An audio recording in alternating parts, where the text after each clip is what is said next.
We use a lot of volunteers and independent contractors.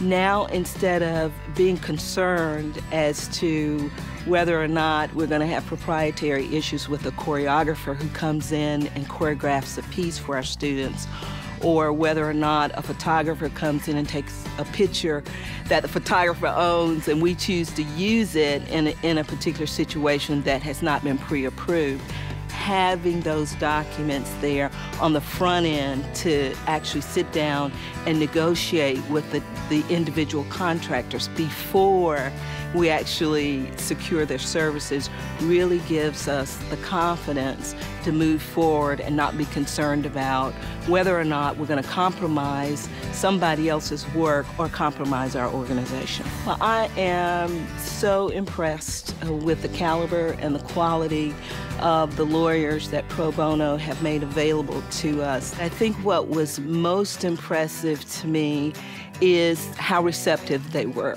and how willing they were to help. They were very interested in what we were doing. They said to me, "We're so grateful, we're so happy that we could help you with this." And for me, that was inspirational, and it really gave me the confidence to know that this is a premier organization.